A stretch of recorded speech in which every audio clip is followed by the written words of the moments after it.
Les Confessions de saint Augustin, livre 1er, chapitre 17. Il se plaint de la vanité qu'on lui donnait en l'exerçant à imiter en prose les pensées des poètes et à les réciter en public. Permettez, ô mon Dieu, que je marque ici combien j'usais mal de la raison et de l'intelligence qu'il vous a plu me donner, en reconnaissant combien je me tourmentais l'esprit et l'occupais avec effort et avec violence dans ses folies et ses égarements ridicules, lorsqu'on m'obligeait d'exprimer en prose les paroles ardentes et enflammées de la Junon de Virgile, qui dans le transport de sa colère se plaint en elle-même de ce qu'elle ne pouvait empêcher le roi des Troyens d'arriver en Italie. Et qu'on m'excitait à ce travail, ou par l'honneur des louanges qu'on me faisait désirer, ou par la honte du blâme qu'on me faisait fuir, ou par la rigueur des châtiments qu'on me faisait craindre. Je savais bien que Junon n'avait jamais dit ces paroles, mais on nous contraignait de nous égarer pour suivre ces fictions poétiques et de représenter en notre style ce que le poète décrit dans ses vers. Et celui-là remportait le prix et la gloire d'avoir excellé sur tous les autres, qui selon l'éminence et la dignité de ces personnes imaginaires, dont il représentait les passions, avaient animé plus puissamment leur colère et leur plainte, qui les avaient fait paraître plus vives et plus naturelles, et qui avaient soutenu la force du raisonnement et des pensées par des expressions plus propres et plus élégantes. Mais hélas, ô mon Dieu, ô ma véritable vie, qu'avait-il de solide en ces vaines acclamations et en ces faux applaudissements qu'on me donnait lorsque j'avais mieux récité ces déclamations fabuleuses que plusieurs de mes compagnons? Ces récompenses d'honneur étaient-elles autre chose que du vent et de la fumée, et n'y avait-il pas d'autres sujets où mon esprit et ma langue pussent s'exercer? Ne les pouvais-je pas employer, Seigneur, à réciter et à chanter vos louanges que vous avez vous-même dictées dans vos Écritures saintes, qui eussent soutenu et affermi la mobilité légère et volage de mon cœur, comme les branches des arbres soutiennent et arrêtent les pampres de vigne qui y sont enlacés et attachés,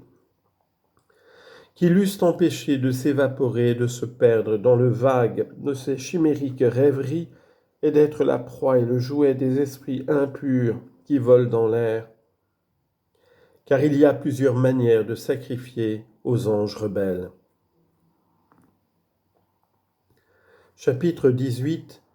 Que les hommes ont plus de soin d'observer les lois des grammariens que celles de Dieu. Mais qui peut trouver étrange, mon Dieu, que je m'emportasse de la sorte en des amusements si frivoles,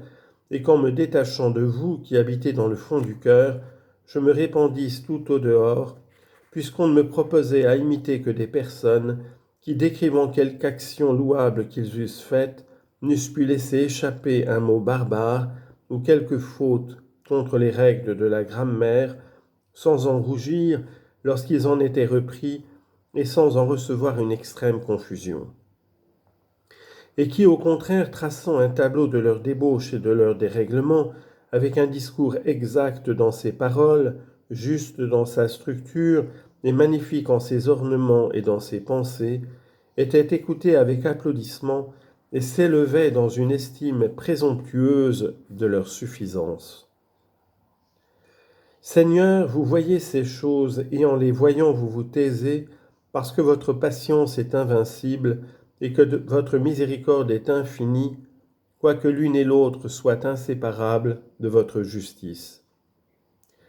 Que si vous vous taisez pour un temps, votre silence ne durera pas toujours, et vous retirerez dès maintenant de la profondeur de cet abîme l'âme qui vous cherche et qui sent un désir, et comme une soif ardente de ces délices sacrées que vous faites goûter en vous, et dont le cœur vous dit sans cesse, « Seigneur, j'ai cherché votre visage, et je le chercherai toujours. »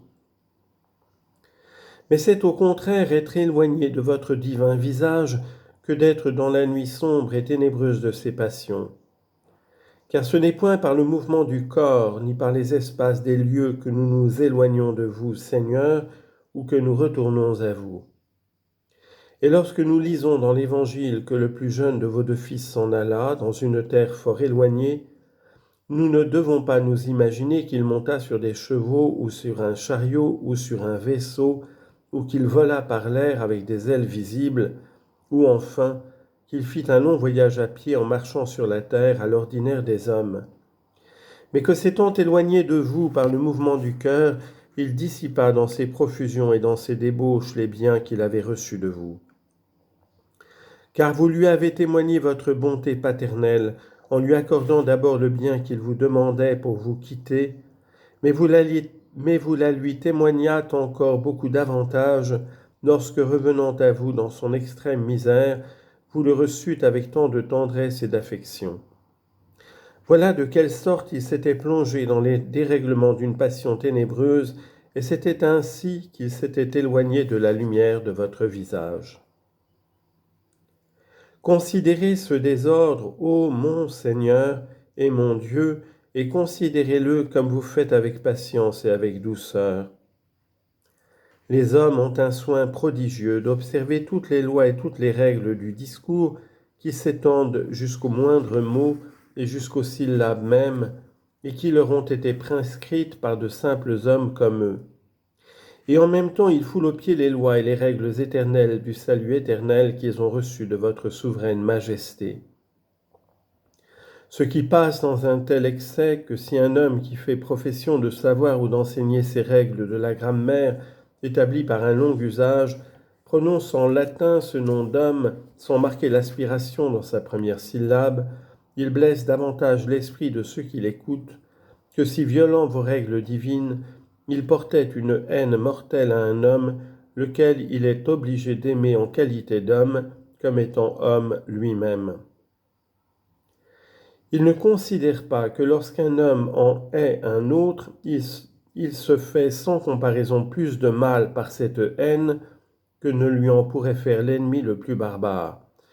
et qu'il ne saurait exercer tant de cruauté contre celui qu'il veut perdre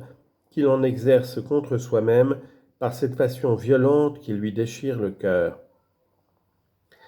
Et certes, combien cette loi de ne point faire à autrui ce que nous ne voudrions pas qu'on nous fît est-elle plus profondément gravée dans notre âme que toutes ces lois et ces règles du langage ne le sont dans les livres des auteurs de rhétorique? Et cependant, on viole sans scrupule cette première et l'on observe ces autres lois très religieusement. Que votre conduite est admirable et secrète, ô Dieu de gloire et de majesté, qui demeurez en silence au plus haut des cieux, et qui, selon la loi éternelle et immuable de votre justice, répandez de justes aveuglements sur les passions injustes. Lorsqu'un homme qui a dessein de passer pour éloquent parle devant un juge en présence de tout un peuple, et qu'il poursuit avec une animosité furieuse la condamnation de celui qu'il est, il a un soin merveilleux de conduire si bien toutes ses paroles qu'il ne lui en échappe une seule qui puisse blesser les règles de l'art et qui choque tant soit peu l'oreille de ses auditeurs. Et en même temps, il ne se met point en peine de régler son esprit, ni d'arrêter la fureur qui le transporte, par laquelle il blesse la loi naturelle, et étant homme, s'efforce de faire perdre la vie à un homme.